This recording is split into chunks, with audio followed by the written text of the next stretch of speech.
Welcome to Pieces of China, a China Institute series that tells the story of China one object at a time. I'm Dinda Elliott, and I'm delighted to have with us today Bohan Phoenix, who is a Hubei-born, Brooklyn-bred rapper whose songs Jala, Overseas, and many others have taken the airwaves by storm. Bohan knows the Chinese rap scene very, very well as well. He has collaborated with superstars such as Vava and the Higher Brothers. And today he's going to talk about Rap of China, which is the music competition show that got 100 million viewers in the first 4 hours after it was launched in 2017. The hip hop phenomenon became so huge, in fact, that in 2018, Beijing banned hip hop from government CCTV, along with tattoos and decadent culture. So Rap of China, which was originally called 中国有嘻哈, so China has rap, has hip hop, was rebranded as 中国新说唱, which is rap of China. But Bohan was part of the rap scene long before that. And he toured China in 2015 and 2016 with packing halls with audiences of 300 to 500 people. So let's get right to it, Bohan. How you doing? Hi. Thanks for joining us. Thanks for having me. So first, tell us why you chose Rap of China as your thing to talk about. Why is it important, and what does it tell us about China? Yeah, I think it's an appropriate topic for me. First of all, because I am a hip hop artist, and it's something that's relatively new to China. The phenomenon of mainstream rap music. Like you said, it's been there before the show, but previously it had been more underground, and now it's way more mainstream, and it's relevant to the times now because with the Black Lives Matter movement happening in America, I've been reaching out to a lot of the hip hop artists in Asia to help out with the situation over here, whatever they can, and so yeah, I figure it'll be it's a lot to talk about too, so. It'll be nice. Definitely. So what happened once Rap of China became so huge? What then happened? It was no longer an underground scene. It was very popular. So What happened to the hip hop scene? So just to give a comparison, 2015, 2016, we were performing at mostly DJ venues, and because there wasn't too many live house that was doing rap music, it was a lot of rock still, and there were live houses for sure, but there was no brands involved. There were no Beats by Dre involved. There were no Nike, Chanel, Sprite, all of these brands that ended up jumping on the wagon, and after it became mainstream, like people who had never heard rap music are hearing it for the first time from an Asian face. People are seeing dreads on Chinese kids for the first time. They're seeing dreads on Chinese people for the first time. And and it became overnight it became a conversation in everybody's circle. Like even aunts and uncles and people that age, they're watching it too, so. Well, and we've seen these dance videos, right, of sort of people in the middle of nowhere in China doing, hip hop dance to hip hop music, right? Right. So it became very commercial. Super commercial. I mean, it's what China does best. They take something and they kind of like churn it out into their own version of it. They did the same thing with K-pop. The thing with the show is they actually took the show from a Korean show called Show Me the Money, which is the same exact format. And so it became mainstream and it became popular, but without the proper context, without the proper introduction and to the fans and to the viewers. It's completely sanitized of all culture. It became so without the introduction to what? What do you mean? Well, it's just there is no education on where the music is coming from, or how does music came about. Who made this music in the first place. I think to me that's very important for a show that's garnering, millions, hundreds of millions and billions of viewers, that, you're commercializing and you're really merchandising this culture that came from Black people in America. And but I think it would be important to give some background information on all that. Say like every episode is like it's 2 hours long. They can dedicate 15 minutes in the beginning or end of it every episode to give some history, give some lessons, to educate not only the artists who should know, but they don't, but the fans too, So, I'm wondering, it's as we know that some of the winners of Rap of China's competition have become, superstars, and they've made millions of dollars. Right. You were asked a bunch of times to participate, but you decided not to. Why not? Yeah, I mean, the money sounded good, money sounded good, but it's just really about what you have to give up, personally, career-wise, and what would you have had to give up? I mean, the requirement was that I couldn't really rap in English, so for me, like it's naturally the way I write is in both languages, but they wanted me to keep it strictly the Chinese. They wanted me to look a certain way. I couldn't wear a certain, like my bandana. I couldn't, and I realized, look, like the way to control how you look is the first way to control, what's going to come out of your mouth, what's going to come out of say. And at the end of the day, it's just, it's like if I imagine seeing like Eminem on like American Idol, or, it's just a different thing. It's certain hip hop, this music belongs in certain spheres, I would say, and making it into a reality TV show with like the zooming in, boom, boom, pop like little game shows. It's just too corny to me, and I don't knock anybody that was on the show. Everybody got to make a living their own way. That's just not for me. Yeah. So you've been a big proponent of an advocate for a kind of a global conversation around music and culture, right? And we've seen like the Higher Brothers with 88 Rising, they've been working with American artists. You've been working with both American and Chinese artists. Do you see a global conversation happening in China in the hip hop scene, or not so much? I do see American artists in the last couple of years going out to Asia to tour.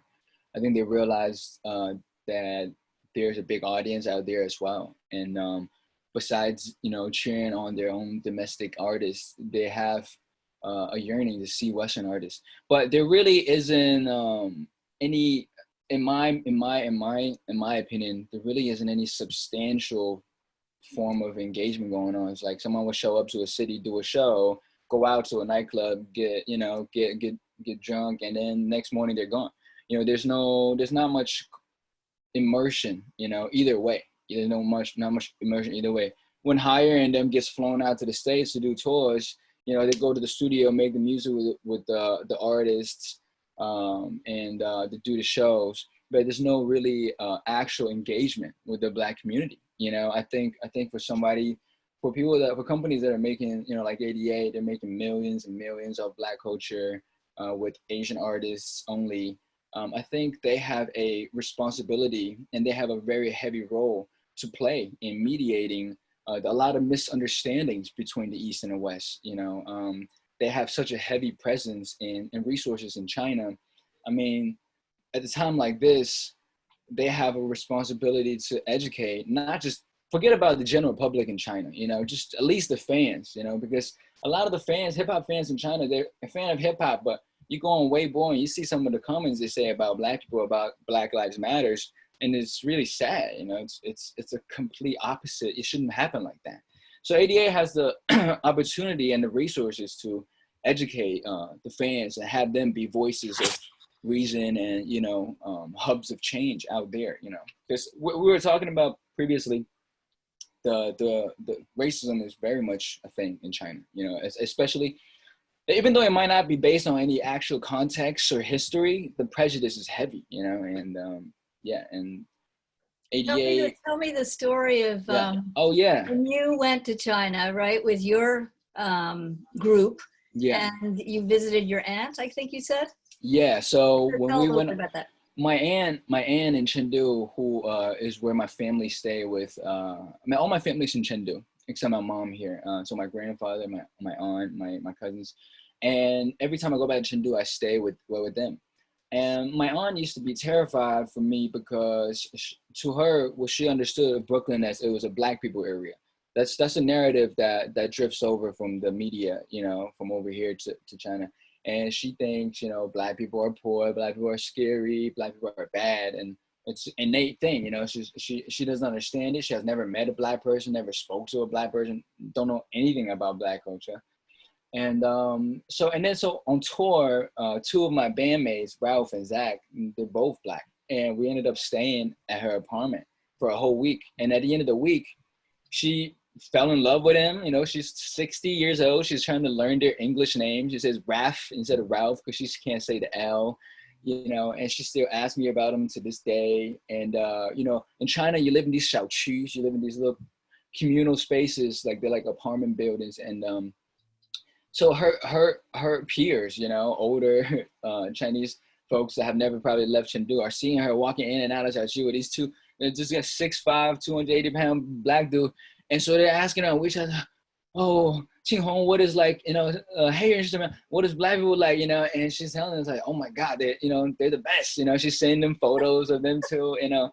And it's I that story, you know, to me is a good example of a lot of misconceptions comes from a lack of chance to be educated, you know, and lack of chance to really interact with the unknown, you know. The fear, the xenophobia is real, you know. And for a country like America that focuses on, oh, peace and love, accept everybody, the xenophobia here is so strong. So for a country like China, where it's all about keeping it domestic, keeping it sovereign, you know, you can understand the xenophobia. But the best part to me about it is that they actually can be educated and you know, and change their mind, you know. Right, absolutely. So what's it like? I know you've done recordings with both American and Chinese artists together. And I'm curious what that's like when you do those, you know, those videos and those recordings. Yeah, I think it's just a different type of conversation that happens when the music is not happening. You know, I think working with American artists, there is well, in America, most of the artists in Brooklyn, most of the artists I work with, my session musician friends, they're all Black. You know, so whenever we're making music, the conversation pretty much revolves around the music, you know, and because it's a lot of live musicians, a lot of live instruments happening, and it's a cool environment. It's a very focused, very serious environment, and I like that. But in China too, it's a very different environment. You know, it's a way more lighthearted. You got a producer in the room, you got another rapper, and you guys just like kicking off ideas back and forth. But it's a different vibe because I personally feel like out there when I'm making music, I just feel like there is conversations that should be happening happening before this music even happens, you know. And it's just, You mean about what the music means, or?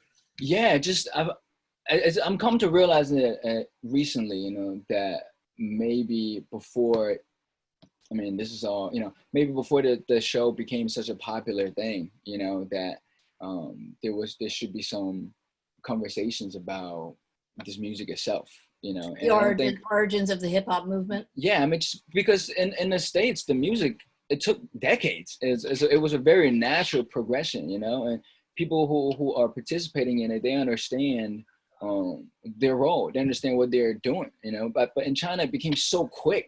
It happened so fast, and it became so big that a lot of things were lost in translation, you know. And people think that, you know, a lot of Chinese artists, they're beefing with each other, they have problems with each other because they think that's part of hip hop, and they have to do that. You know, I gotta talk shit about so and so, or you know, they feel like, oh, I gotta get dreads, I gotta have some neck tattoos, you know, It's a lot of conversation about how to get there, not focused around music, because to them it's not really a culture. To them, it's like a trendy thing, you know. It's like a cool thing to do, you know. Right. Right. So is there a chance, Bohan, that you might sing us something? Yeah, you know, I was when I was telling you this the other day, I had another thing in mind, but since then I had wrote a little something else. So Fabulous. But I might have to read off this, and I don't like reading off things, but here we go. All right, cool. So this is an untitled piece. I'm not gonna rap to the beat, so it's just gonna be a cappella. As I get older, I learn just how very little I know about his life and even less about myself. I'm grateful for chances to grow. Mama, she raised me out by herself. My daddy, he never showed me the ropes. In my darkest hours, in my proudest moments, it was music that gave me the hope. Yeah, my stepfather and mama couldn't understand why I was fascinated with the music that came from the black culture that even after I graduated, I stuck with it. Oh yeah, they had all the reasons to doubt it, but they could tell that this music that gave me an outlet. And they could tell, gave me confidence, gave me way more than just common sense. Gave me some values that shaped the man that I am. It truly felt heaven sent. Brought me friends that done held it down to this very day. I know they gonna love me for life. Brought me to places around the world I only dreamed of, all from the words that I write. It was through music that I had learned the concept of unconditional love, when other Chinese kids didn't really fuck with me because I was weird and rapping too much. No Pokemon, no magic cards. I was trying to spit magic bars. Them white kids couldn't understand me. They just thought I was acting hard. It was the black kids that first showed me love. Gospel choir where I learned to trust. Mr. Reed from Jubilee, nurture my passion, the blessing from God. He put me up on my first stage. Black was the angel, blessing me through all my worst days. Forever I'm thankful. Wow. And that little piece. Wow. Thank you. Okay, guys, so we're going to stop there. It's a great moment to stop because that was so beautiful. I promise that we will try to bring Bohan Phoenix back to perform again. I would love to be back. Talk about his art. Yeah. Thank you so much in longer form. And I want to thank everybody so much for joining us today. This will be uploaded to YouTube, and this conversation and the performance will live on.